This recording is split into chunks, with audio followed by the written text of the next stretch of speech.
ಮಾಡಿದೆ. ಇಂಥ ಜಿಲ್ಲೆಯಲ್ಲಿ ನಡೆಯುವಂಥ ಒಂದು ಕಾರ್ಯಕ್ರಮಕ್ಕೆ ನಮ್ಮ ಸುರ್ಜರವರು ಬಂದಿರತಕ್ಕಂಥದ್ದು ನಮಗೆ ಅಪೂರ್ವವಾದಂಥ ಸಂತೋಷ ಆಗಿದೆ. ನಿಮ್ಮ ಮಾತನ್ನು ಕೇಳಬೇಕನ್ನೋದು ನಮಗೆಲ್ಲ ಇರೋದು ನಮ್ಮದಲ್ಲ. ಆದರೂ ಕೂಡ ಇಷ್ಟೇ ಮಾತು ಹೇಳ್ತೀನಿ, ಮುಂದೆ ಸದ್ಯಕ್ಕೆ ಬರ್ತಕ್ಕಂಥ ನಮ್ಮ ಚುನಾವಣೆ ಇದೆಯಲ್ಲ, ಇದು ಒಂದು ನಮಗೆ ಕಾಂಗ್ರೆಸ್ ಪಕ್ಷಕ್ಕೆ ಸವಾಲನ್ನು ಒಡ್ಡಿರ್ತಕ್ಕಂಥ ಒಂದು ಚುನಾವಣೆ. ಈ ಚುನಾವಣೆಯಲ್ಲಿ ಕಾಂಗ್ರೆಸ್ ಪಕ್ಷವನ್ನು ಅಧಿಕಾರಕ್ಕೆ ತರಬೇಕು ಅಂತಕ್ಕಂಥ ಇಚ್ಛಾಶಕ್ತಿಯನ್ನ ನೀವೆಲ್ಲರೂ ಪ್ರದರ್ಶನ ಮಾಡಬೇಕು ಅಂತ ಕೇಳ್ಕೊಂಡು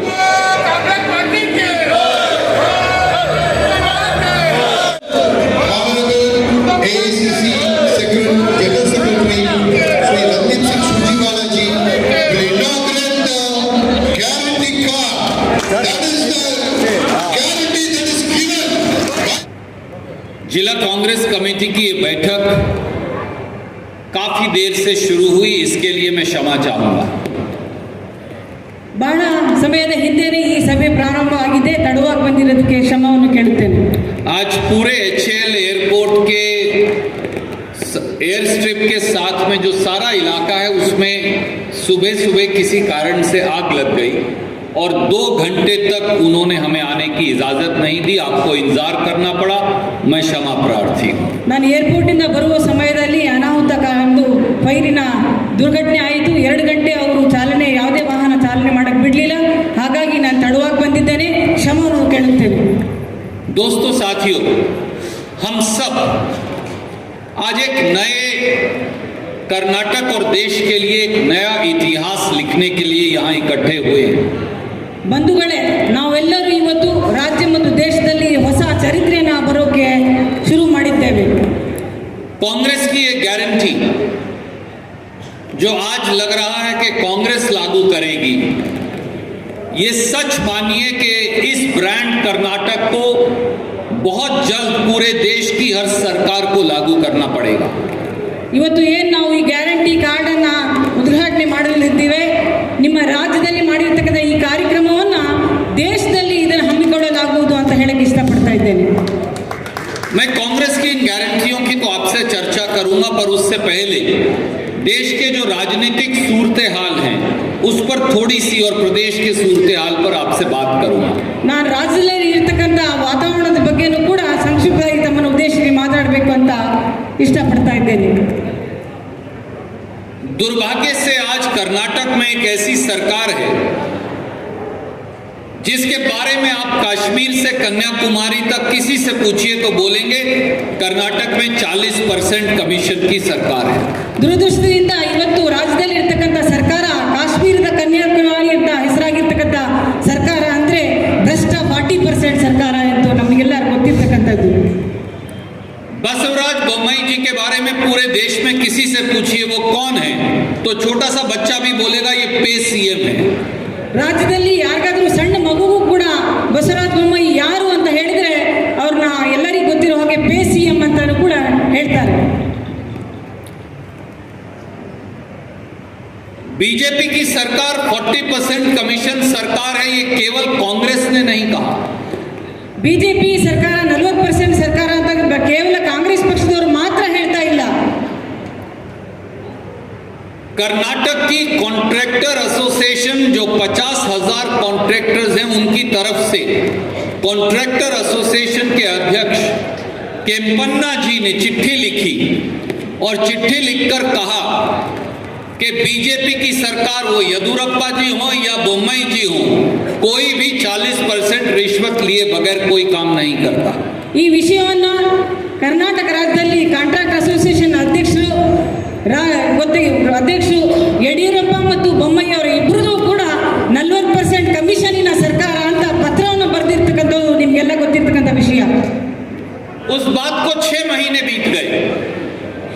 8 बार नरेंद्र मोदी जी कर्नाटक आए, शिमोगा भी आए, पर मुंह पर पट्टी बांध ली. आज तक 40% कमीशन का कोई जवाब नहीं दिया. ಈ ವಿಷಯವನ್ನು 6 ತಿಂಗಳಾಯಿತು ಹೇಳಿ, ಆದರೂ ಬೊಮ್ಮಾಯಿ ಇವರು ನಮ್ಮ ಪ್ರಧಾನಮಂತ್ರಿಯವರು 6 ಬಾರಿ ರಾಜ್ಯಕ್ಕೆ ಬಂದರು. ಅವರು ಬಾಯಿ ಮೇಲೆ ಅವರು ಪಟ್ಟಿಯನ್ನು ಹಾಕೊಂಡು ಇದ್ರ ಬಗ್ಗೆ ಏನೂ ಕೂಡ ಹೇಳಕ್ಕೆ ಸಾಧ್ಯ ಆಗ್ತಾ ಇಲ್ಲ.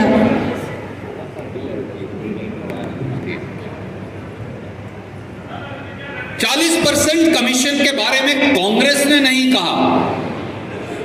बेलगावी आए प्रधानमंत्री एक हफ्ता पहले, अगर प्रधानमंत्री बीजेपी के नेता संतोष पाटिल के घर चले जाते, उनकी विधवा से मिल लेते, उनके बूढ़े बाप से मिलते, तो अपने आप 40% कमीशन का पता चल जाता। ಬೆಳಗಾವಿಯಲ್ಲಿ ಮುಖ್ಯಮಂತ್ರಿ ಅವರು ಹೋಗಿ ಅಲ್ಲಿ ಸಂತೋಷ್ ಪಾಟೀಲ್ ಅವರ ಮನೆಯವರಿಗೆ, ಅವರ ಮಕ್ಕಳಿಗೆ, ಪ್ರೈಮ್ ಮಿನಿಸ್ಟರ್ ಅವರು ಅವರಿಗೆ ಭೇಟಿ ಮಾಡಿ ಅಹವಾಲನ್ನ ಕೇಳಿದ್ರೆ ಈ ವಿಷಯದಲ್ಲಿ ಏನಾದರೂ ಇತ್ಯರ್ಥ ಆಗಕ್ಕೆ ಸಾಧ್ಯವಾಗಿತ್ತು। 40% कमीशन के बारे में जानना हो तो मोदी जी को जाना चाहिए था संतोष पाटिल के घर बेलगावी में। 40% ಬಗ್ಗೆ ಏನಾದರೂ ವಿಷಯ ತಿಳಿಬೇಕು ಅಂತಂದ್ರೆ ಸಂತೋಷ್ ಪಾಟೀಲ್ ಅವರ ಮನೆಗೆ ಹೋಗಬೇಕಿತ್ತು ಪ್ರಧಾನಮಂತ್ರಿ ಅವರು। जिसने पूरी उम्र बीजेपी के लिए वोट मांगी, बीजेपी का बूथ लगाया, और जब अपना मेहनत करके काम का पैसा बीजेपी से मांगा तो उन्होंने 40% रिश्वत मांगी, उस गरीब के पास नहीं था। आखिर में आत्महत्या करने के अलावा कोई और रास्ता नहीं बचा। ಸಂತೋಷ್ ಪಾಟೀಲ್ ಇಡೀ ಜೀವನವನ್ನು ಕಾಂಟ್ರಾಕ್ಟ್ ಮಾಡಿ ತನ್ನ ಬೆವರನ್ನು ಸುರಿಸಿ ಮಾಡಿರ್ತಕ್ಕ ಕೆಲಸಕ್ಕೆ ರಾಜ್ಯದಲ್ಲಿ ಹಣವನ್ನು ಕೇಳಿದಾಗ, ಬಿಲ್ಲನ್ನು ಕೇಳಿ ಪಾವತಿ ಮಾಡಿ ಅಂತ ಕೇಳಿದಾಗ ಅವರಿಗೆ ಉತ್ತರ ಏನು ಸಿಕ್ಕಿತ್ತು ಅಂತಂದ್ರೆ ಅವನು ನೇಣು ಹಾಕೊಳ್ಳುವ ಪರಿಸ್ಥಿತಿ ಬಂತು। प्राइम मिनिस्टर तो टाटा बाय बाय करके गाड़ी पर खड़े होकर रोड शो करके चले गए बेलगावी और शिमोगा से। वो तो उस बीजेपी के वर्कर के घर नहीं गए, पर सिद्धारमैया जी, डीके शिव कुमार जी और मैं, हम संतोष पाटिल के घर गए थे। ಬಿಜೆಪಿಯ ಕಾರ್ಯಕರ್ತ ಆದರೂ ಸಂತೋಷ್ ಪಾಟೀಲ್ ಮನೆಗೆ ಪ್ರಧಾನಮಂತ್ರಿ ದೇಶ ನಮ್ಮ ರಾಜ್ಯಕ್ಕೆ ಬಂದು ಟಾಟಾ ಬಾಯ್ ಬಾಯ್ ಅಂತ ಹೋದ್ರು, ಆದರೂ ಅವನ ಮನೆಗೆ ಹೋಗಿ ಯಾವುದೇ ತರಹದ ಸಂತಾನ ಹೇಳಿಲ್ಲ। ಆದರೆ ನಮ್ಮ ಮುಖ್ಯಮಂತ್ರಿ ಆಗಿರ್ತಕ್ಕಂಥ ಮಾಜಿ ಮುಖ್ಯಮಂತ್ರಿ ಸಿದ್ದರಾಮಯ್ಯನವರು ಅವ್ರನ್ನ ಭೇಟಿ ಕೊಡಿರ್ತಕ್ಕಂಥವ್ರು, ನಿಮಗೆಲ್ಲ ಗೊತ್ತಿರ್ತಕ್ಕಂಥ ವಿಷಯ। मैं आज आपको बताऊंगा कि संतोष पाटिल के परिवार ने हमें क्या कहा। ನಾನು ಈ ವಿಷಯವನ್ನ ಸಂತೋಷ್ ಪಾಟೀಲ್ ಮನೆಯವರು ಏನು ಹೇಳಿದ್ರು ಅಂತ ನಿಮಗೆ ಹೇಳಕ್ಕೆ ಬಯಸುತ್ತೇನೆ। उनके बूढ़े बाप ने, उनकी विधवा पत्नी ने हमें ये कहा कि उन्हें सबसे बड़ा जिंदगी में दुख इस बात का है कि संतोष पाटिल बीजेपी का वर्कर था, क्योंकि उसने पूरी उम्र बीजेपी के लिए काम किया, और जब उसकी मेहनत की कीमत देने का समय आया तो बीजेपी की सरकार ने उसकी जिंदगी को डस लिया। ಸಂತೋಷ್ ಪಾಟೀಲ್ ಬಿಜೆಪಿ ಕಾರ್ಯಕರ್ತ ಆಗಿ ಅವ್ರು ಹೇಳಿದ್ದನ್ನ ಈ ಸಭೆಯಲ್ಲಿ ಹೇಳಕ್ಕೆ ಇಷ್ಟಪಡ್ತೇನೆ।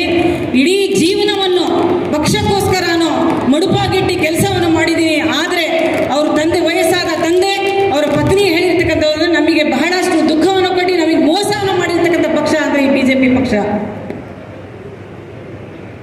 मुझे तो आप जैसे बुजुर्गों ने हमेशा ये कहा है कि एक घर तो डायन भी छोड़ देती है डसने से पहले। ಒಂದು ನಮಗೆಲ್ಲ ಗೊತ್ತಿರಬಹುದು, ಒಂದು ಪ್ರಾವರ್ಬ್ ಇದೆ, ವಯಸ್ಸಾದ್ರೂ ಮನೆಗೂ ಕೂಡ ನಾಗರಹವು ಯಾವಾಗಲೂ ಡಸ್ ಮಾಡಲ್ಲ ಅಂತ। ಆದರೆ ಅವರು ತಮ್ಮ ಕುಟುಂಬದಲ್ಲೇ, ಅಂದ್ರೆ ಅವನು ಬಿಜೆಪಿ ಅವನು ಇದ್ರೂ ಕೂಡ ಸಂತೋಷ ಪಟ್ಟ ಆ ಮನೆಗೆ ಹೋಗಿ ಅವರು ಒಂದು ವಿಷಯವನ್ನು ಬಿಟ್ಟಿದ್ದಾರೆ ಅಂತ ಹೇಳಕ್ಕೆ ಇಷ್ಟಪಡ್ತಾ ಇದ್ದೀನಿ। बंधुगणे, बीजेपी तो ऐसी डायन है जिसने अपने लीडर, अपने वर्कर को ही डस लिया, ये कर्नाटक को कहां छोड़ने वाले।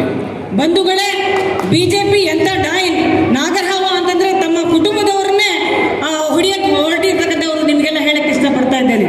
40% कमीशन के बारे में अगर जानना था या जानना है तो टुमकुर जाकर कॉन्ट्रैक्टर राजेंद्र के परिवार से पूछिए, जो पैसा नहीं दे पाया रिश्वत का और आखिर में मर गया, आत्महत्या कर ली।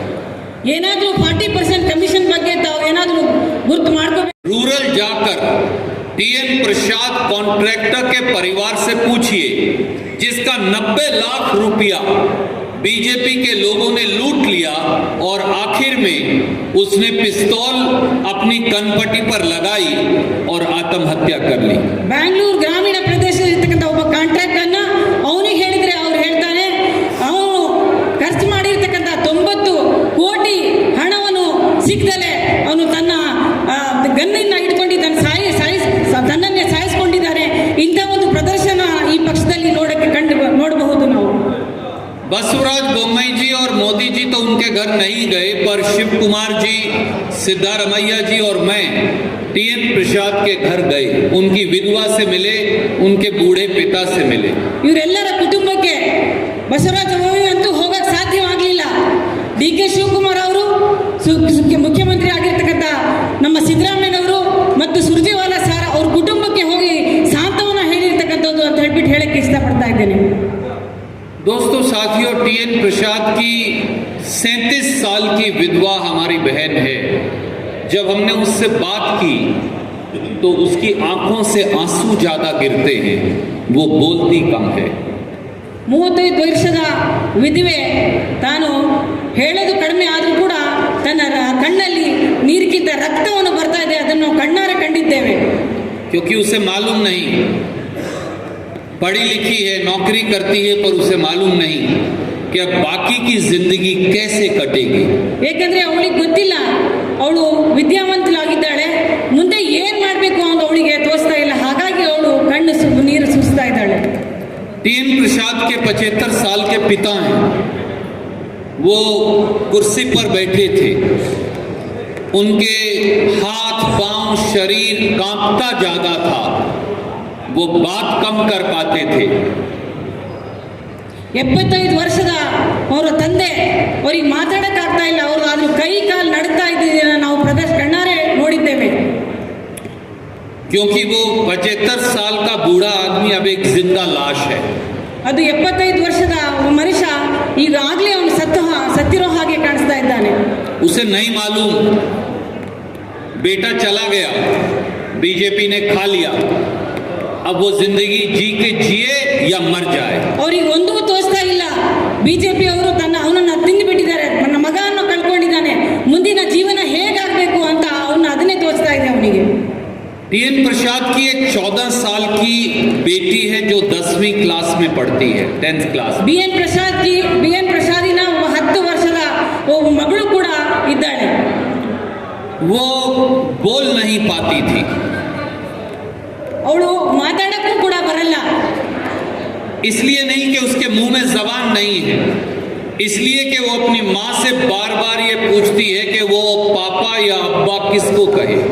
ಅವಳಿಗೆ ಮಾತಾಡಕ್ ಬರಲ್ಲ ಅಂತ ಅಲ್ಲ, ಆದ್ರೆ ಅವಳಿಗೆ ಯಾರಿಗೆ ನಾನು ತಂದೆ ಅಪ್ಪ ಅಂತ ಕರಿಬೇಕು ಅಂತ ಅವಳಿಗೆ ಒಂದು ಶಾಕ್ ಆಗಿರ್ತಕ್ಕಂಥದ್ದು ಅಂತ ಹೇಳಕ್ ಇಷ್ಟಪಡ್ತಾ ಇದ್ದೇನೆ.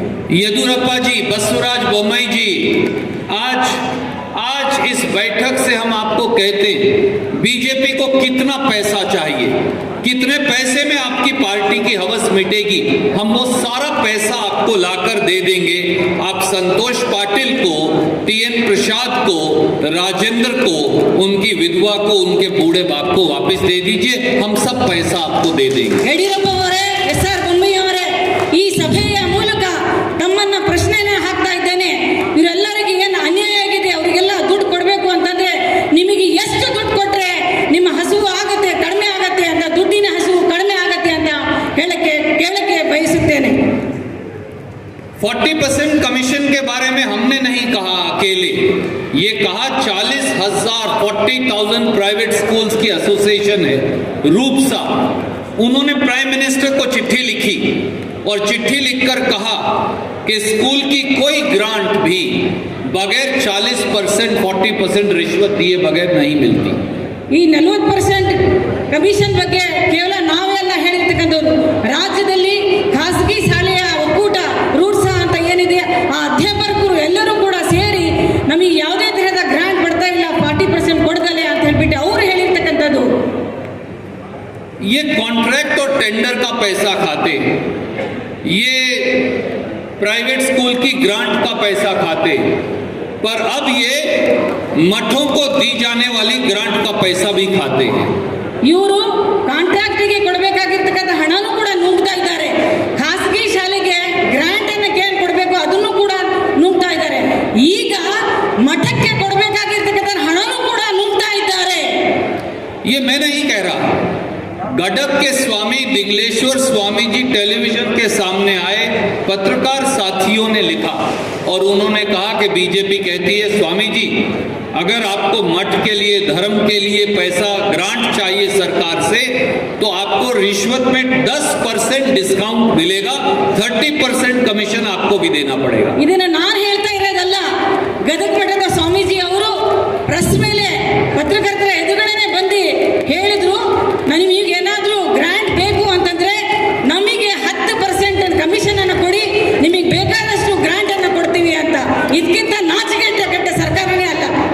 जब दिंगलेश्वर स्वामी जी के इस बयान पर येदियुरप्पा जी से, बोम्मई जी से पूछा तो बोले बहुत गंभीर बात है, जांच करवाएंगे। पर 6 महीने बीत गए, आज तक तो कुछ हुआ नहीं। कहाँ है वो जांच? ಈ ವಿಷಯವನ್ನ ಎಸ್.ಆರ್. ಬೊಮ್ಮಾಯಿ ಅವರಿಗೆ, ಮುಖ್ಯಮಂತ್ರಿ ಅವರಿಗೆ ಯಡಿಯೂರಪ್ಪಗೆ ತಿಳಿಸಿದಾಗ ಹೌದಾ ಇದಾಯ್ತಾ ನಾವು ನೋಡ್ತೀವಿ ಅದೇನಾಗಿದೆ ಅಂತ ಹೇಳಿ 6 ತಿಂಗಳಾಯ್ತು, ಆದರೂ ಈಗಲೂ ಕೂಡ ಇತ್ಯರ್ಥ ಆಗಲಿಲ್ಲ. और अब तो ये मैसूर की जो मशहूर सैंडल सोप है, ये उसको भी बेचकर खा गए भ्रष्टाचार की दलदल में। ಇತ್ತೀಚೆಗೆ ಆಗಿರ್ತಕ್ಕಂಥ ಘಟನೆ ನಿಮಗೆಲ್ಲ ಹೇಳಕ್ಕೆ ಇಷ್ಟಪಡ್ತೇನೆ. ಮೈಸೂರಲ್ಲಿರ್ತಕ್ಕಂಥ ಸ್ಯಾಂಡ್ಲೆಟ್ ಸೋಪ್ ಫ್ಯಾಕ್ಟರಿಯ ಘಟನೆ ಆಗಿರ್ತಕ್ಕಂಥದ್ದು ನಿಮಗೆಲ್ಲ ಪ್ರದರ್ಶನ ಆಗಿರ್ತಾರೆ. ಚನ್ನಗಿರಿ ಶಾಸಕರನ್ನ ಪುತ್ರ ಮಾಡಿರ್ತಕ್ಕಂಥ ಅಘಾತ. दोस्तों, पूरे कर्नाटक ने देखा कि बीजेपी के नेता विरूपक्षप्पा जो एमएलए है दावनगिरी जिले से, चेयरमैन है कर्नाटक बोर्ड और डिटर्जेंट्स लिमिटेड के, उनके कार्यालय में उनका बेटा 40 लाख रुपए की रिश्वत लेते पकड़ा गया। ಬಂಧುಗಳೇ, ನಮ್ಮ ರಾಜ್ಯದಲ್ಲಿ ನಾನು ಈಗಾಗಲೇ ಹೇಳಿದೆ ಸ್ಯಾಂಡಲ್ ಸೋಪ್ ಹಗರಣದ ಬಗ್ಗೆ. ಚನ್ನಗಿರಿ ತಾಲೂಕು, ದಾವಣಗೆರೆ ಜಿಲ್ಲೆಯ ಚನ್ನಗಿರಿ ತಾಲೂಕಿನ ಶಾಸಕರ ಪುತ್ರ 40 ಕೋಟಿ ಹಣವನ್ನು ತಗೊಂಡಿರ್ತಕ್ಕಂಥದ್ದು, 40 ಲಕ್ಷ ಹಣವನ್ನು ತಗೊಂಡಿರ್ತಕ್ಕಂಥದ್ದು ಇಡೀ ರಾಜ್ಯದ ಜನರು ಪ್ರದರ್ಶನ ಮಾಡಿರ್ತಕ್ಕಂಥದ್ದು ಅಂತ ಹೇಳಕ್ಕೆ ಇಷ್ಟಪಡ್ತಾ ಇದ್ದೇನೆ. उसी दिन उनके दफ्तर से 1,70,00,000 रुपया और पकड़ा गया। ಅದೇ ದಿವಸ ಅವರು ಆಫೀಸಿನ, ಅವ್ರ ಕಚೇರಿಯಿಂದ 1,70,00,000 ಕೂಡ ಲಭಿಸಿರ್ತಕ್ಕಂಥದ್ದು ಅಂತ ಹೇಳಕ್ಕೆ ಇಷ್ಟಪಡ್ತಾ ಇದ್ದೇನೆ. अगले दिन उनके घर से 6 करोड़ रुपए के नोट के बंडल टेलीविजन और अखबार ने दिखाए, पकड़े गए। 6 ಕೋಟಿ ಹಣದ ಕಂತೆ ಕೂಡ ನೋಡಿದ್ರೆ ಸಿಕ್ಕಿರ್ತಕ್ಕಂಥದ್ದು ಅಂತ ಹೇಳಕ್ಕೆ ಇಷ್ಟಪಡ್ತಾ ಇದ್ದೇನೆ. बीजेपी के लोग कहते हैं वो तो नादान है, छोड़ दीजिए, 8-10 करोड़ रुपया खा लिया तो क्या हो गया। ಬಿಜೆಪಿ ಅವರು ಹೇಳ್ತಾರೆ, ಪಾಪಿ ಪ್ರದೇಶಗಳವರು 7,000 ಕೋಟಿ ದುಡ್ಡು ತಿಂದ್ರೆ ಏನಾಗತ್ತೆ, ಬಿಟ್ಬಿಡಿ, ಅವ್ರಿಗೆ ಏನು ಮಾಡಕ್ ಹೋಗ್ಬೇಡಿ ಅಂತ. एमएलए भाग गया, MLA ಓಡ್ ಹೋಗಿದ್ದಾನೆ. उसको तो 3 दिन के अंदर बगैर जेल जाए बेल भी मिल गई। 3 ದಿವಸದೊಳಗೆ ಅವರಿಗೆ ಬೇಲು ಕೂಡ ಸಿಕ್ಕಿರ್ತಕ್ಕಂಥದ್ದು. पर आप तो छोटा सा भी आपसे गलती हो जाए तो आपको 6-6 महीने के लिए जर्नलिस्ट को तो जेल भेज देते हैं।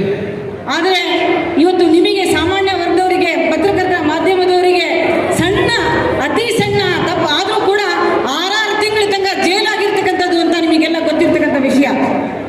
साथियों, आप बताइए, जो 20 रुपए की साबुन से करोड़ों रुपया खा गए, उन्होंने पूरे कर्नाटक को कैसे खाया होगा? ಬಂಧುಗಳೇ, ನೀವೇ ಹೇಳಿ, ಕೇವಲ 20 ರೂಪಾಯಿಯ ಒಂದು ಸಾಬೂನಿನ ಮೇಲೆ ಇಷ್ಟೊಂದು ಮೊತ್ತವನ್ನು ತಿಂದಿರ್ಬೇಕಾದ್ರೆ ಇಡೀ ರಾಜ್ಯದಲ್ಲಿ ಇರ್ತಕ್ಕಂಥ ಬೊಕ್ಕಸನ್ನ ಯಾವ ತರ ತಿಂತಾ ಇದ್ದಾರೆ ಅಂತ ಹೇಳಕ್ ಇಷ್ಟಪಡ್ತಾ ಇದ್ದೇನೆ. ये कॉन्ट्रैक्ट और टेंडर का पैसा खाते हैं, ये स्कूल की ग्रांट का पैसा खाते हैं, ये धार्मिक मठों का पैसा खाते हैं, ये मैसूर की सैंडल सोप का पैसा खाते हैं, ये ट्रांसफर और पोस्टिंग का पैसा भी खाते हैं। ಇವರು ಕಾಂಟ್ರಾಕ್ಟರ್ ದುಡ್ಡು ತಿಂತಾ ಇದ್ದಾರೆ, ಗ್ರಾಂಡ್ ಶಾಲೆ, ಖಾಸಗಿ ಶಾಲೆಯವರು ತಿಂತಾ ಇದ್ದಾರೆ, ಸ್ಯಾಂಡಲ್ ಸೋಪಿಂದ ತಿಂತಾ ಇದ್ದಾರೆ. ಇವ್ರು ಎಲ್ಲಿ ಬಿಟ್ಟಿದ್ದಾರೆ ಅಂತ ನಾವು ಪ್ರಶ್ನೆ ಹಾಕಬೇಕಾಗಿರ್ತಕ್ಕಂಥದ್ದು. क्या ये सही नहीं कि सर्कल इंस्पेक्टर नंदीश ने जब आत्महत्या की तो बीजेपी के एक minister, senior leader TP Nagaraj ने सामने आकर कहा कि आत्महत्या करे ना तो क्या करे, 10-10, 20-20 करोड़ रिश्वत देकर पोस्टिंग और ट्रांसफर मिलती है।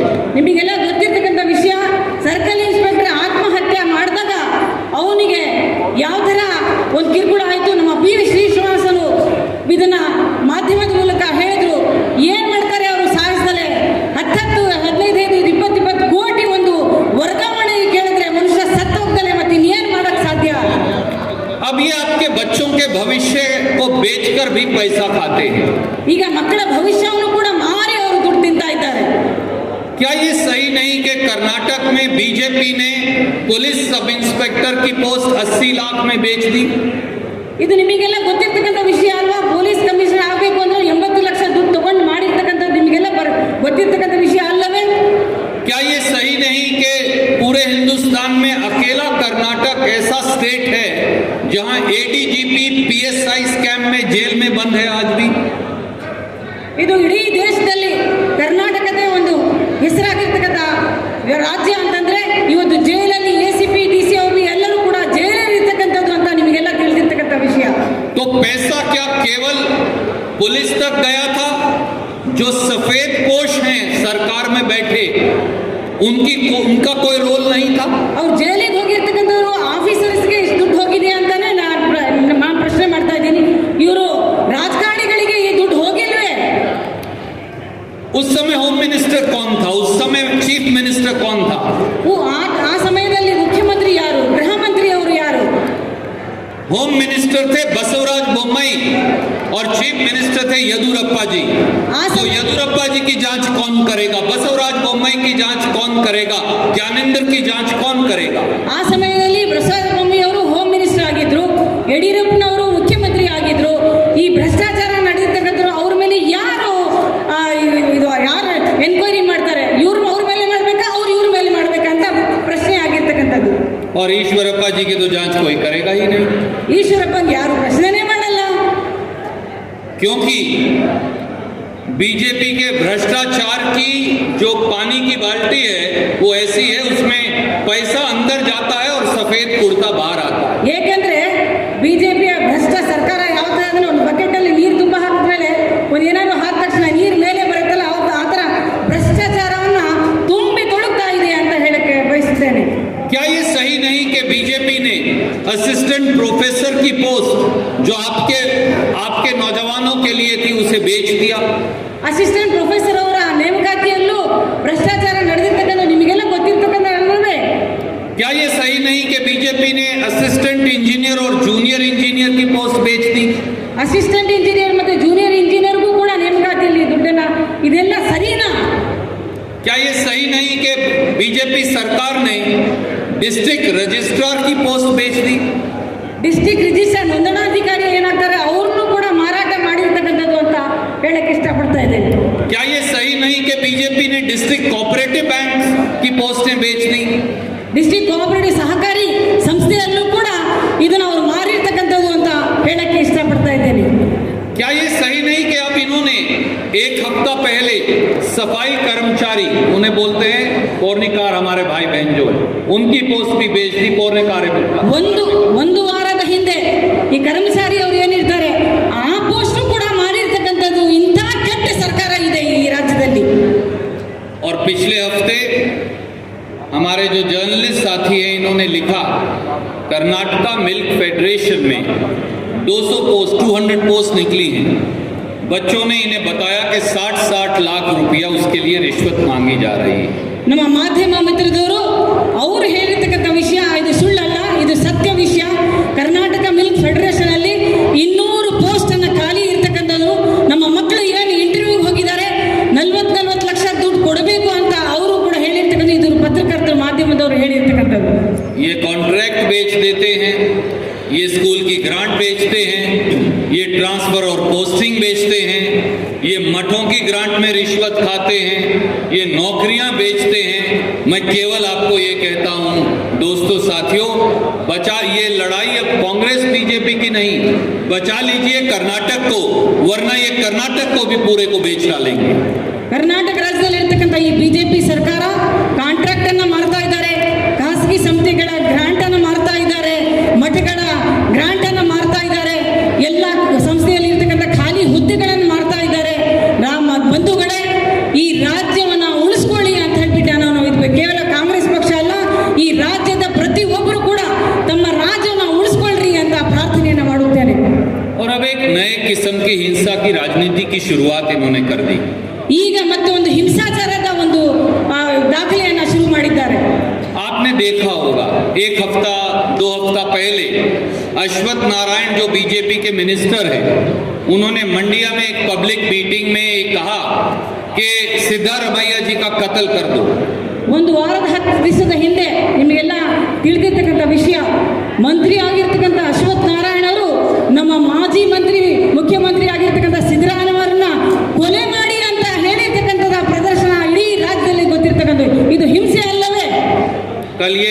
डीके शिव कुमार जी का कत्ल कर दो। ಮುಂದೆ ಅವರು ಡಿ ಕೆ ಶಿವಕುಮಾರ್ ಅವರಿಗೂ ಹೇಳ್ಬೋದು ಇಂಥ ಮಾತು. पर ये शायद भूल गए हैं बीजेपी के लोग कि आप और मैं, हम सब उस हमारे पूर्वज वो हैं जिन्होंने अपने लहू की कुर्बानी से भारत माँ की मिट्टी को सींचा है। और ಬಿಜೆಪಿ ಅವರು ಮರೆತು ಬಿಟ್ಟಿದ್ದಾರೆ. ನಾವು ಎಲ್ಲ ಬುಜುರ್ಗರು, ನಾವೆಲ್ಲರೂ ಹಿರಿಯರು, ನಾವು ಯುವಕರು ಎಲ್ಲರೂ ಕೂಡ ತಮ್ಮ ಬೆವರನ್ನ, ತಮ್ಮ ರಕ್ತವನ್ನು ಸುರಿಸಿ ಈ ದೇಶಕ್ಕೆ ಸ್ವಾತಂತ್ರ್ಯನ ತಂದು ಕೊಟ್ಟಿರ್ತಕ್ಕಂಥ ನಾವು ಈ ಮಾತಿಗೆ ಹೆದರಲ್ಲ.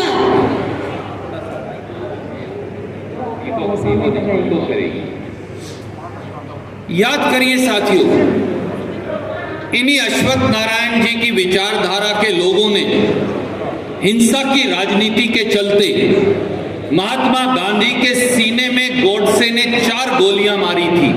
महात्मा गांधी मर गए पर उन्होंने इस देश के लिए कुर्बानी दे दी। देश आज भी जिंदा है। ನೀವು ಮಂತ್ರಿ ಅಶ್ವತ್ಥ ನಾರಾಯಣ ಅವರ ಮಾತನ್ನ ಗಮನಿಸಬೇಕು ಅಂತ ಹೇಳಕ್ಕೆ ಇಷ್ಟಪಡ್ತಾನೆ.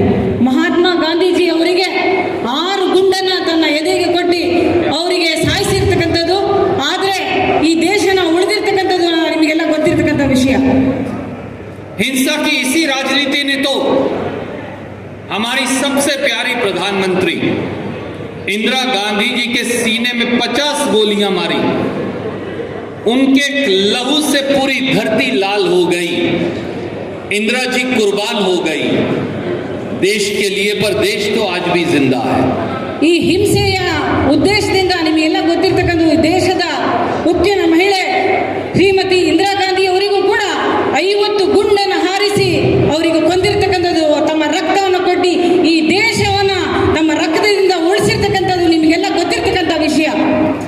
बोम्मई जी, अश्वत्थ नारायण जी, मोदी जी को जानना चाहिए कि हिंसा की इसी राजनीति ने इस देश के सबसे लोकप्रिय प्रधानमंत्री राजीव गांधी जी को बम लगाकर उनके शरीर के टुकड़े टुकड़े कर दिए।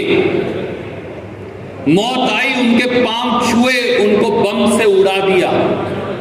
इस देश की मिट्टी में राजीव गांधी जी का खून आज भी है। वो देश के लिए कुर्बान हो गए पर देश तो आज भी जिंदा है। ಬಿಜೆಪಿ ಅವರೇ, ನಿಮಗೆ ತಿಳಿಬೇಕಾಗಿರ್ತಕ್ಕಂಥ ವಿಷಯ, ಈ ದೇಶದ ಪ್ರಧಾನಮಂತ್ರಿ ಆಗಿರ್ತಕ್ಕಂಥ ದಿವಂಗತ ರಾಜೀವ್ ಗಾಂಧಿ ಅವರನ್ನು ಕೂಡ ಗುಂಡಿಟ್ಟು ಸಾಯಿಸಿದ್ರಿ.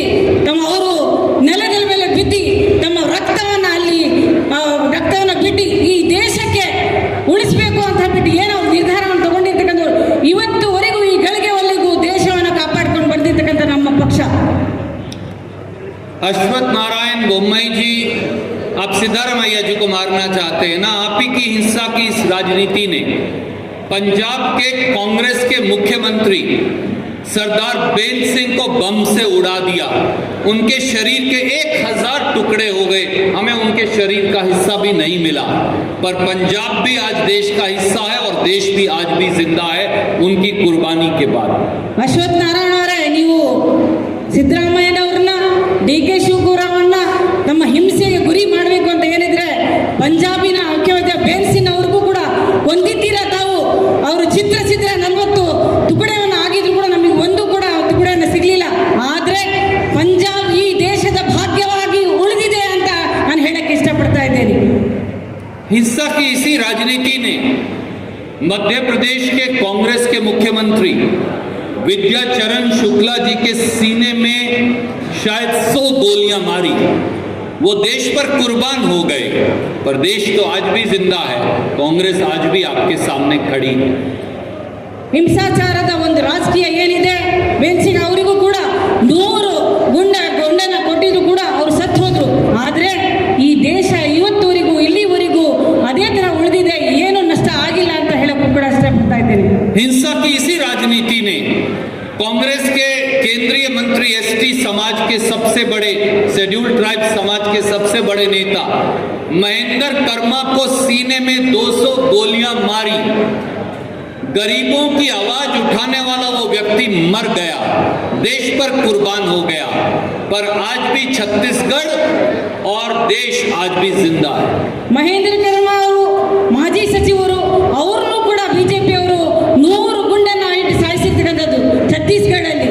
ಆದ್ರೂ ಅವರು ಶೆಡ್ಯೂಲ್ ಟ್ರೈಬರ್ ಮತ್ತು ಜನರ ಹಕ್ಕಿಗಾಗಿ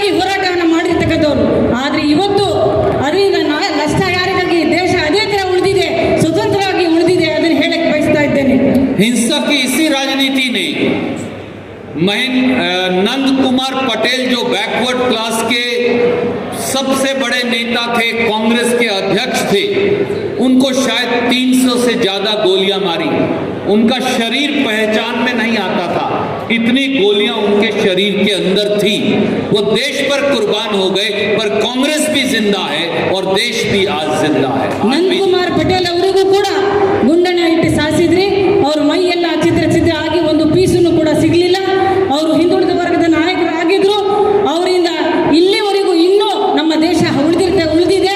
ಯಾವುದೇ ತರಹದ ನುಕ್ಸಾನ ಆಗಲಿಲ್ಲ. ಇದು ನಿಮ್ಮ ಹಿಂಸಾಚಾರದ ರಾಜಕೀಯವನ್ನ ಬಿಡಿ. अब बीजेपी के लोग सिद्धारमैया जी को भी कत्ल करना चाहते हैं। अब बीजेपी के लोग सिद्धारमैया जी को भी कत्ल करना चाहते हैं। ಈಗ ಬಿಜೆಪಿ ಅವರು ಮಾಜಿ ಮುಖ್ಯಮಂತ್ರಿ ಅವರು ಸಿದ್ದರಾಮಯ್ಯ ಅವರನ್ನು ಕೂಡ ಗುರಿ ಮಾಡಿರತಕ್ಕಂಥದ್ದು. बोम्मई साहब, अश्वत्थ नारायण जी, जेपी नड्डा जी, येदुरप्पा जी, मोदी साहब, आप समय निश्चित करिए, तारीख निश्चित करिए, जगह निश्चित करिए, पत्रकार साथियों को बता दीजिए, मैं लेकर आऊंगा। सिद्धारमैया जी को और डीके शिव कुमार जी को मार दीजिएगा, उन्हें मैं लेकर आऊंगा। चाहते कि कांग्रेस पार्टी ये गारंटियां लागू कर सके, ये कारण है जिसके लिए वो मारना चाहते हैं सिद्धारमैया जी को। ಕಾಂಗ್ರೆಸ್ ಪಕ್ಷದವರು ಏನು ಈ ಗ್ಯಾರಂಟಿಯನ್ನ ಸಾಮಾನ್ಯ ಜನರಿಗೆ ಕೊಡ್ತಾ ಇದ್ದಾರೆ, ಇದನ್ನ ತರಬಾರ್ದು, ಕಾಂಗ್ರೆಸ್ ಪಕ್ಷವನ್ನು ಸೋಲಿಸಬೇಕು ಅಂತ ಇಂತಹ ಒಂದು ಪ್ರಚೋದನೆಯನ್ನ ಕೊಡ್ತಾ ಇದ್ದಾರೆ, ಹೇಳ್ತಾ ಇದ್ದಾರೆ. बीजेपी नहीं चाहती कि इस प्रदेश की महिलाओं को धर्म और जाति से ऊपर उठकर ताकत मिले। ಬಿಜೆಪಿ ಹೆಣ್ಮಕ್ಳಿಗೂ ಈ ತರದ ಒಂದು ಯಾವುದೇ ತರಹದ ಸವಲತ್ತನ್ನ ಸಿಗ್ಲಿಲ್ಲ. बीजेपी नहीं चाहती कि हम नौजवानों के अधिकारों की बात कर सके। ಬಿಜೆಪಿ ಅವರು ಹೆಣ್ಮಕ್ಳ ಅಧಿಕಾರದ ಬಗ್ಗೆ ಯಾವುದೇ ತರಹದ ಮಾತಾಡಬಾರ್ದು ಅಂತ ಅವ್ರದ ಉದ್ದೇಶ. बीजेपी नहीं चाहती कि हम किसान और गरीब का एजेंडा लागू करें। ರೈತರಿಗೆ ದಲಿತರಿಗೆ ಯಾವುದೇ ತರ ನ್ಯಾಯ ಕೊಡಬೇಕು ಅಂತ ಅವ್ರ ಉದ್ದೇಶ ಇಲ್ಲ. बीजेपी नहीं चाहती कि हम एससी, एसटी, ओबीसी, माइनॉरिटीज इनके अधिकारों की रक्षा कर सके। ಪರಿಶಿಷ್ಟ ಜಾತಿ, ಪರಿಶಿಷ್ಟ ಪಂಗ, ಹಿಂದುಳಿದ ವರ್ಗ, ಅಲ್ಪಸಂಖ್ಯಾತರ ಇವರೆಲ್ಲರನ್ನ ರಕ್ಷಣೆ ಕೊಡಬೇಕಂತ ಅವರು ಖಂಡಿತವಾಗಿ ಅವ್ರ ಉದ್ದೇಶ ಅಲ್ಲ. इसलिए वो सिद्धारमैया जी और डीके शिव कुमार जी को मारना चाहते हैं। ಹಾಗಾಗಿ ಅವರು ಸಿದ್ದರಾಮಯ್ಯನವರನ್ನ, ಡಿ ಕೆ ಶಿವಕುಮಾರ್ನ ಸಾಯಿಸಬೇಕು, ಕೊಂದಬೇಕು ಅಂತ ಹೇಳ್ತಾ ಇದ್ದಾರೆ. वो नहीं चाहते कि आप और मैं हम सब मिलकर ये कांग्रेस की गारंटी लागू कर सके। ಅವರ ಉದ್ದೇಶ ನಾವು ಯಾವುದೇ ತರಹದ ಈ ಗ್ಯಾರಂಟಿ ಕಾರ್ಡನ್ನ ಲಾಗು ಮಾಡಬಾರ್ದು ಅಂತ ಅವ್ರದ್ದು ಒಂದು ಏಕೈಕ ಉದ್ದೇಶ ಅವ್ರದ್ದು. क्योंकि कांग्रेस तो गृह लक्ष्मी योजना लेकर आई है। ಕಾಂಗ್ರೆಸ್ ಅವರು ಗೃಹಲಕ್ಷ್ಮಿ ಯೋಜನೆಯನ್ನ ತಂದಿರತಕ್ಕಂಥವ್ರು. याद करिए, मोदी जी बेलगावी आए, शिमोगा आए, खूब टाटा बाय बाय की। उसके बाद शाम को दिल्ली गए मेरी बहन, और आपके गैस के सिलेंडर के 50 रुपया बढ़ा दिया और पकोड़े वाले सिलेंडर के 350 रुपया। ಸೋದರಿಯರೇ, ಪ್ರಧಾನಮಂತ್ರಿ ಅವರು ಶಿವಮೊಗ್ಗಕ್ಕೂ ಕೂಡ ಬಂದ್ರು, ಟಾಟಾ ಬಾಯ ಮಾತ್ರ ಹೋದ್ರು. ಹೋದ ತಕ್ಷಣ ಲಾಗು ಮಾಡಿದ್ದೇನು, ಸಿಲಿಂಡರ್ ಇಂದ ಬೆಲೆಯನ್ನ ಏರಿಸಿದ್ರು. ನಾಚಿಕೆ ಆಗ್ಬೇಕು ಅವರಿಗೆ. हवाई चप्पल वाले को हवाई जहाज में तो कहां से बिठाएंगे, उसका तो गैस का सिलेंडर और खाने का तेल ही छीन लिया। ಸಾಮಾನ್ಯ ಮನುಷ್ಯನಿಗೆ ಯಾವಾಗ ಅವನು ಹೆಲಿಕಾಪ್ಟರ್ ಅಲ್ಲಿ ಕೂರ್ಬೇಕು, ಅವನು ಹವಾಯಿ ಜಹಾಜಲ್ಲಿ ಕೂರ್ಬೇಕು, ಅವನಿಗೆ ತಿನ್ನಕ್ಕೆ ಊಟನೇ ಇಲ್ಲ ಅಂತಂದ್ರೆ ಅವನು ಏರೋಪ್ಲೇನ್ ಅಲ್ಲಿ ಯಾವಾಗ ಹೋಗಕ್ ಸಾಧ್ಯ? जब 2000 रुपया गृह लक्ष्मी के माध्यम से कांग्रेस पार्टी प्रदेश की हर घर में हर महिला मुखिया के बैंक खाते में 1 मई 2023 से जमा करवाएगी, तो उसे घर खर्च चलाने में सीधी मदद मिलेगी। ರಾಜ್ಯದ ಮಹಿಳೆಯರಿಗೆ ಕಾಂಗ್ರೆಸ್ ಪಕ್ಷದ ಸರ್ಕಾರ 2000 ಪ್ರತಿಯೊಂದು ಕುಟುಂಬದ ಒಂದು ಮಹಿಳೆಯರಿಗೆ ಕಳಿಸಿದ ಒಂದು ಕುಟುಂಬದ ಮೇಲೆ ಆ ಕುಟುಂಬವನ್ನು ಸಾಗಿಸ್ಕೊಳ್ಳಿಕ್ಕೆ ಬಹಳ ಉಪಯೋಗ ಆಗುತ್ತೆ ಅಂತ ನಮ್ಮ ಉದ್ದೇಶ. मुझे श्रीनिवास जी ये पूछ रहे थे रास्ते में कि ये स्कीम एपीएल के लिए है या बीपीएल के लिए है। ದಾರಿಯಲ್ಲಿ ವಿ ಶ್ರೀನಿವಾಸ್ ಅವರು ಅಧ್ಯಕ್ಷರು ನನಗೆ ಕೇಳ್ತಾ ಇದ್ದೀನಿ, ಎಪಿಎಲ್ಗೆ ಬಿಪಿಎಲ್ಗೆ ಅಂತ. तो मैंने उन्हें बताया और आपको भी बताता हूँ, ये ना बीपीएल के लिए है, ना एपीएल के लिए है, ना हिंदू के लिए है, ना मुसलमान के लिए है, ना एससी एसटी ओबीसी के लिए है। ये हर कर्नाटक के व्यक्ति के लिए है, जात और धर्म नहीं देखती। ನಾನು ನಿಮಗೆ ಹೇಳಕ್ಕೆ ಬಯಸುತ್ತೇನೆ, ಇದು ಬಿಪಿಎಲ್ ಅವರಿಗೂ APL ಅವ್ರಿಗೂ ಅಲ್ಲ, ಈ ರಾಜ್ಯದಲ್ಲಿ ಇರ್ತಕ್ಕಂಥ ಪ್ರತಿ ಒಂದು ಮಹಿಳೆಯರಿಗೆ 2,000 ರೂಪಾಯಿ ಕೊಡಬೇಕಂತ ನಿರ್ಧಾರ ಮಾಡಿರ್ತಕ್ಕಂಥದ್ದು. घर का बिजली का बिल अब 5,000, 6,000, 7,000, 4,000 रुपया आता है, क्योंकि बिजली 7 से 8 रुपया यूनिट हो गई, महंगी है। ಮನೆಯ ಕರೆಂಟ್ ನಿಮಗೆಲ್ಲೂ ಎಷ್ಟು ಆಗ್ತಾ ಇದೆ ಅಂತ 5,000, 7,000 ಖರ್ಚನ್ನು ಬರುತ್ತೆ. ಹಾಗಾಗಿ ಈ ಯೋಜನೆಯನ್ನ ಲಾಗು ಮಾಡಬೇಕು ಅಂತ ಇದ್ದೇವೆ. इसलिए हम गृह ज्योति योजना लेकर आए हैं। कांग्रेस की सरकार 1 मई 2023 से हर कर्नाटक के हर घर को 200 यूनिट बिजली फ्री देगी। ನಮ್ಮ ಸರ್ಕಾರ ಇವಾಗ ಅಧಿಕಾರಕ್ಕೆ ಬಂದ ಮೇಲೆ ಪ್ರತಿಯೊಂದು ಮನೆಗೂ 200 ಯೂನಿಟ್ ಕರೆಂಟ್ ಅನ್ನ ಫ್ರೀ ಆಗಿ ಕೊಡಬೇಕು ಅಂತಾನೂ ಕೂಡ ನಮ್ಮ ಉದ್ದೇಶ ಆಗಿರ್ತಕ್ಕಂಥದ್ದು. कांग्रेस की तीसरी गारंटी है अन्न भाग्य योजना। ಮೂರನೇ ಗ್ಯಾರಂಟಿ ಕಾಂಗ್ರೆಸ್ ಪಕ್ಷದವರು ಅನ್ನ ಭಾಗ್ಯ ಯೋಜನೆ.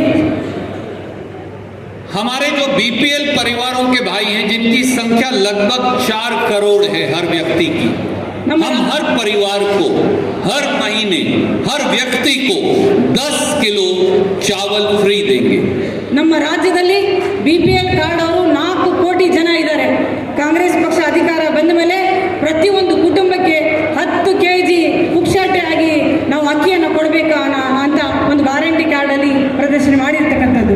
इसलिए साथियों, दोस्तों, मैं केवल आपको हाथ जोड़कर एक बात कहता हूं, हम खुद के लिए तो हर रोज जीते हैं, अगले 1.5 महीना कर्नाटक और कांग्रेस के लिए जीकर देखिए। ಬಂಧುಗಳೇ, ಮಿತ್ರರೇ, ನಾವು ಹೇಗೋ ಬದುಕ್ತಾ ಇದ್ದೀವಿ, ಆದರೆ ನಾವೆಲ್ಲರೂ ಕೂಡ ಈ ರಾಜ್ಯದಲ್ಲಿ ಇರತಕ್ಕಂಥ ಪ್ರತಿ ಒಬ್ಬರಿಗೋಸ್ಕರ ನಾವು ಸಾಕಬೇಕು, ನಮ್ಮ ಜೀವನನ ಸಾಕಬೇಕು ಅಂತ ಈ ನಿರ್ಧಾರಗಳನ್ನು ತಗೊಂಡಿರ್ತಕ್ಕಂಥದ್ದು. हर विधानसभा में हर घर में जाइए, हर घर का दरवाजा खटखटाइए, कोई ना कोई भाई बहन दरवाजा खोलेगा, उन्हें बोलिए नमस्कार, मैं कांग्रेस से आया हूं, आपको 2,000 रुपया हर महीने बैंक खाते में 200 यूनिट बिजली और 10 किलो अनाज चाहिए। अगर वो कहें हाँ, तो उनका नाम, पिता पति का नाम और टेलीफोन नंबर यहाँ रिकॉर्ड कर लीजिए। ಪ್ರತಿಯೊಬ್ಬರು ಪ್ರತಿಯೊಂದು ಮನೆಗೆ ಹೋಗಿ ಅವರಿಗೆ ನಮಸ್ಕಾರವನ್ನು ಹೇಳಿ ಅವರ ಹತ್ರ ಸಂತೋಷವಾಗಿ ಮಾತಾಡಿ ತಮ್ಮ ಪರಿಚಯನ ಮಾಡ್ಕೊಂಡು ಈ ನಮ್ಮ ಕಾರ್ಡನ್ನು ತೋರಿಸಿ ಪ್ರತಿಯೊಂದು ಕುಟುಂಬಕ್ಕೆ 2,000 ರೂಪಾಯಿ ಉಚಿತವಾಗಿ ಗೃಹ ಜ್ಯೋತಿ ಮತ್ತು ಗೃಹಲಕ್ಷ್ಮಿ ಯೋಜನೆ ಮತ್ತು ಅಕ್ಕಿಯ ಈ ಯೋಜನೆಗಳನ್ನು ತಿಳಿಸಿ ತಾವು ಬರಬೇಕು ಅಂತ ಹೇಳಕ್ಕೆ ಇಷ್ಟಪಡ್ತಾ ಇದ್ದೇನೆ. और अब ध्यान से देखिए, उसके बाद जब ये यहाँ लिख लें, इस कार्ड को ऐसे मोड़िए तो इसका ये हिस्सा अलग हो जाएगा, ये उनको दे दीजिए परिवार को। इस पर सिद्धारमैया जी के भी दस्तखत हैं, DK शिव कुमार के भी दस्तखत हैं। ये कांग्रेस की गारंटी है।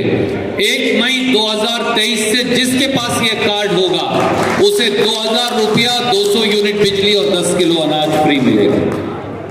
ಈ ಕಾರ್ಡನ್ನು ಪ್ರತಿಯೊಂದು ಮನೆಗೆ ತಗೊಂಡು ಹೋಗಿ ನೋಂದಾವಣೆಯನ್ನು ಮಾಡಿ ಈ ಕಾರ್ಡನ್ನು ಅವ್ರಿಗೆ ಕೊಡಬೇಕು. ಆ ನೋಂದಾವಣೆ ಆಗಿರ್ತಕ್ಕಂಥ ಸ್ಲಿಪ್ಪನ್ನು ತಾವು ಇಟ್ಕೊಂಡು ಬರಬೇಕು. ಇದರಿಂದ ಅವರಿಗೂ ಕೂಡ ನಮ್ಮ ಸಿದ್ದರಾಮಯ್ಯ ಅವರು DK ಶಿವಕುಮಾರ್ ಕೊಟ್ಟಿರ್ತಕ್ಕಂಥ ಗ್ಯಾರಂಟಿ, ಇದು ಕೊಟ್ಟಿರ್ತಕ್ಕಂಥ ಮಾತು ಅಂತ ಹೇಳಿ ಬನ್ನಿ. ये लाकर वापस जिला कांग्रेस कमेटी को, ब्लॉक कांग्रेस कमेटी को जमा करवा दीजिए। ಇದನ್ನು ತಗೊಂಡ್ಬಂದು ಜಿಲ್ಲಾ ಕಾಂಗ್ರೆಸ್ ಸಮಿತಿಗೆ ಮತ್ತು ಬ್ಲಾಕ್ ಕಾಂಗ್ರೆಸ್ ಸಮಿತಿಯ ಅದನ್ನು ವಾಪಸ್ ಕೊಡಿ. आप पूछेंगे भैया क्या जरूरत है, जब आप दे रहे हैं तो आप दे दीजिएगा, इसकी क्या जरूरत है? मैं आपको बताता हूं क्या जरूरत है। जब आपकी सरकार आएगी 1.5 महीने के, सॉरी आप पहले ये बात, ನಿಮಗೆ ಪ್ರಶ್ನೆ ಉದ್ಭವ ಆಗಿರ್ಬೇಕಂತ ಇದನ್ನೆಲ್ಲ ಯಾಕೆ ಹೇಳಿದ್ರೆ ಸಾಕು ಅಂತ ಹೇಳ್ಬಿಟ್ಟು ನಮ್ಮ ಸರ್ಕಾರ ಬಂದ ಮೇಲೆ, जब आपकी सरकार आएगी 1.5 महीने बाद लोगों के आशीर्वाद से, तो हम ये कलेक्टर को देंगे। कलेक्टर को बोलेंगे इस नंबर पर फोन करो, वो फोन करेगा, कोई बहन उठाएगी, सामने से भाई उठाएगा, वो बोलेगा नमस्कार, मुझे कांग्रेस की सरकार ने हुक्म दिया है, आपका बैंक अकाउंट नंबर बताइए। फोन पर ही वो बैंक अकाउंट नंबर बताएंगे, 2,000 रुपया आना शुरू हो जाएगा, तभी आने की जरूरत नहीं पड़ेगी। ನಮ್ಮ ಸರ್ಕಾರ ಅಧಿಕಾರಕ್ಕೆ ತಮ್ಮೆಲ್ಲರ ಆಶೀರ್ವಾದ ಬಂದ ನಂತರ ಜಿಲ್ಲಾಧಿಕಾರಿ ಅವರೇ ಇಲ್ಲಿ ನೋಂದಣಿ ಆಗಿರ್ತಕ್ಕಂಥ ನಂಬರಿಗೆ ಫೋನನ್ನು ಮಾಡ್ತಾರೆ, ಅವರಲ್ಲಿ ಬ್ಯಾಂಕ್ ಖಾತೆಯ ನಂಬರನ್ನು ಕೇಳ್ಕೊಳ್ತಾರೆ. ನಮಸ್ಕಾರ, ಇದು ಕಾಂಗ್ರೆಸ್ ಸರ್ಕಾರದಿಂದ ನನಗೆ ಬಂದಿರತಕ್ಕಂಥ ಆದೇಶ, ತಮ್ಮ ಸಂಖ್ಯೆಯನ್ನು, ತಮ್ಮ ನಂಬರನ್ನು ಕೊಡಿ, ನಾವು ಅಲ್ಲಿಂದ 2,000 ನಿಮ್ಮ ಅಕೌಂಟಿಗೆ ಹಾಕ್ತೀವಿ ಅಂತ ಜಿಲ್ಲಾಧಿಕಾರಿ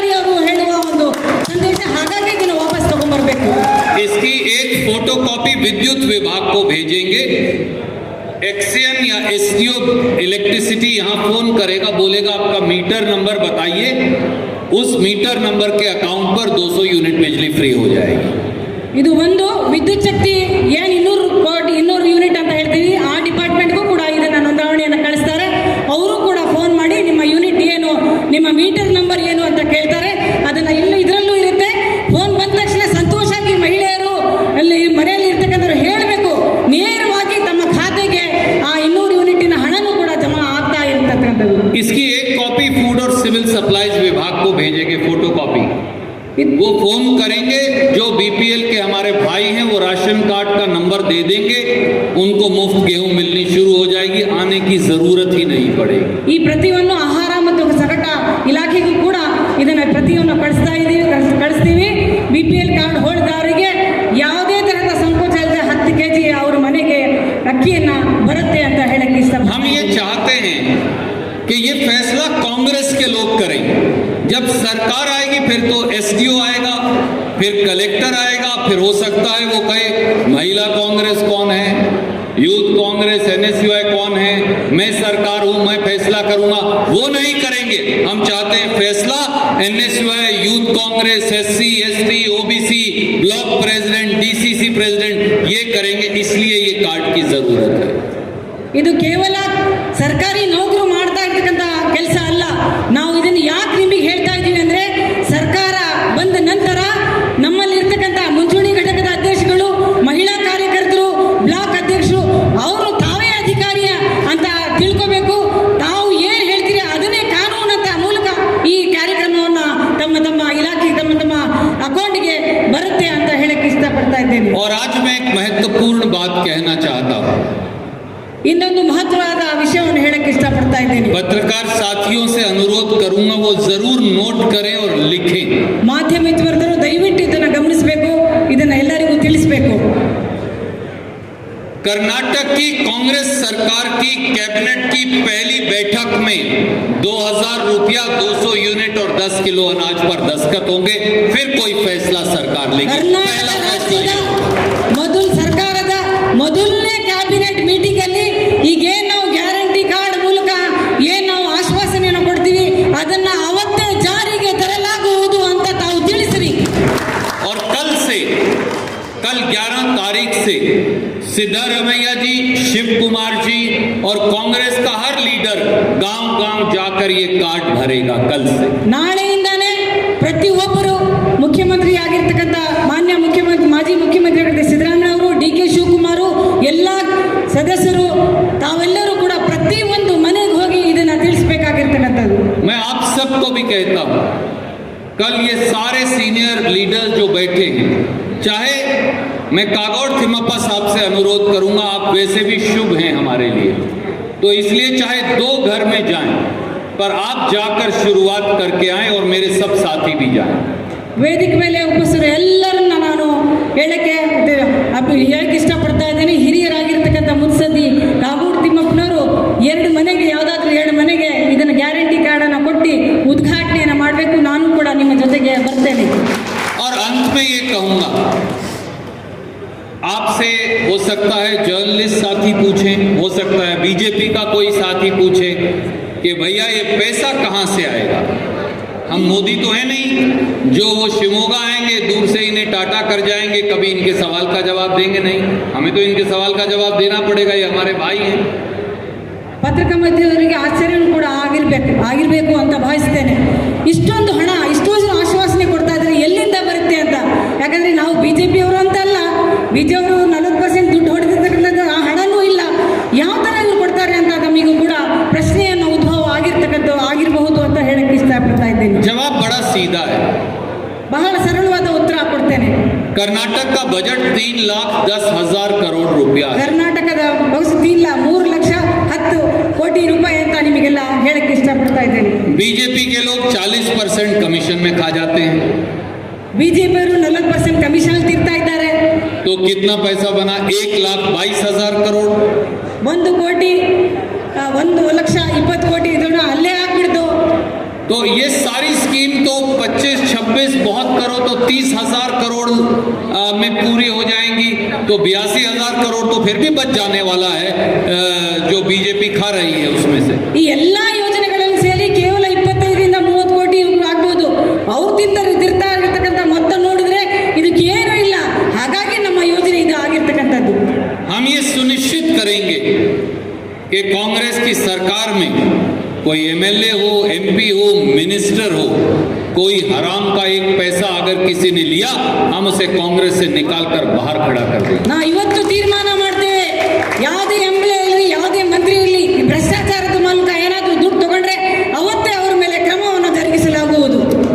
आप लोगों का पैसा लोगों तक जाएगा और लोगों का पैसा लोगों की जिंदगी संवारने में लगेगा। ಜನರ ಹಣವನ್ನು ಜನರ ಮನೆಗೆ ಹೋಗುತ್ತೆ ಮತ್ತು ಅವರ ಕಲ್ಯಾಣಕ್ಕೋಸ್ಕರ ಈ ಹಣವನ್ನು ಖರ್ಚು ಮಾಡಲಾಗುವುದು. इसलिए दोस्तों साथियों,